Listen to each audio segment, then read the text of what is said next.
Historia de la cartografía nacional. Los mapas del Ecuador son cartas geográficas que comprenden todo el territorio de la República y que han sido publicadas de manera cronológica, de las que se puede categorizar 4 grupos. Los mapas de la época colonial, los mapas del interludio gran colombino, los mapas republicanos antes de la institucionalización de las ciencias geográficas, los mapas producidos a partir de 1928, año desde el cual el Instituto Geográfico Militar es la institución oficial para la producción de los mapas del Ecuador. De los mapas coloniales se destacan 3. El primer mapa más antiguo y algo detallado del territorio de la actual República del Ecuador es el del padre Samuel Fritz, impreso en Quito en 1707. El segundo mapa es el de la Condamine, que comparte el objeto del mapa de Fritz de precisar el curso del río Amazonas desde Llanes de Bracamoros hasta su boca. Pocos años después del pequeño mapa de la Condamine, salió a la luz el Grande de Maldonado, que se considera una de las obras fundamentales para la geografía moderna del Ecuador. De los mapas del periodo gran colombino se destacan 2. 1. La Carta General de Colombia, grabada en París en 1825. Es la hoja 22 del Gran Atlas Geográfico y Físico del Nuevo Continente de Humboldt. Esta carta no contribuye mucho a la geografía física del Ecuador, pues en las regiones que comprende nuestra actual república siguió a Condamine y a Maldonado, salvo la corrección de algunas posiciones astronómicas. Sin embargo, es de importancia por cuanto a Humboldt indica con mucha exactitud los límites de Colombia con el Perú. 2 años más tarde, en 1827, aparece la Carta de Colombia por José Manuel Restrepo, que fue producida por las autoridades de Colombia ante la disolución del país en 3 repúblicas diferentes: Ecuador, Nueva Granada y Venezuela. El mapa señala las divisiones políticas de la república en departamentos y provincias, arregladas a la última ley del 25 de junio de 1825.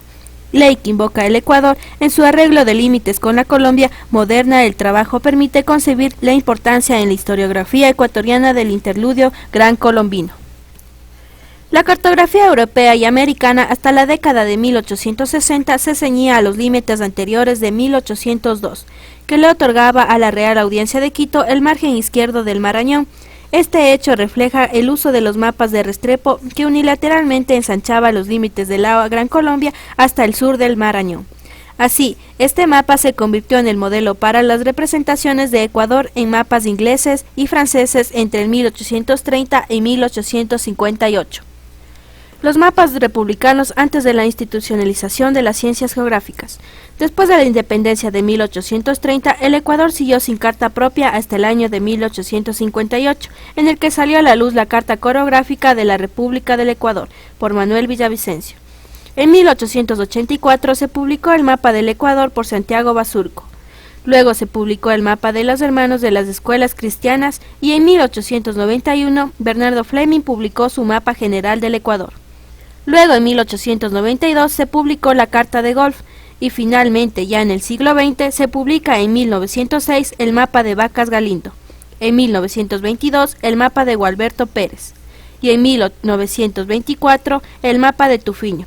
De estos 8 mapas, que se publican después de la independencia y antes de la creación del Instituto Geográfico Militar, Villavicencio 1858, Golf 1892 y Vacas Galindo 1906 son cronológicamente los primeros mapas que se proyectan a nivel nacional que se han disputado en la historia del Ecuador contemporáneo supuesto. La geografía de Manuel Villavicencio es el primer esfuerzo por presentar de manera ordenada y sistemática el conocimiento geográfico sobre la República del Ecuador. Se utilizó como instrumento de instrucción pública por más de 30 años, hasta que en 1892 fue reemplazado por el mapa de Teodoro Wolff, el cual revolucionó en el Ecuador y opacó el aporte de Villavicencio.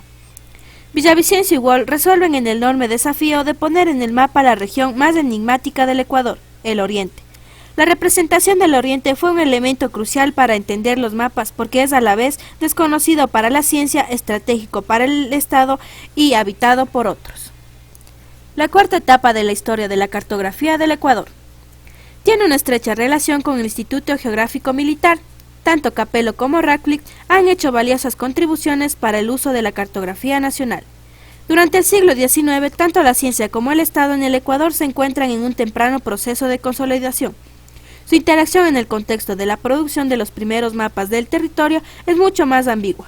al punto que la ciencia cartográfica llega a modelar al peculiaridad forma de poder llamado Estado-Nación.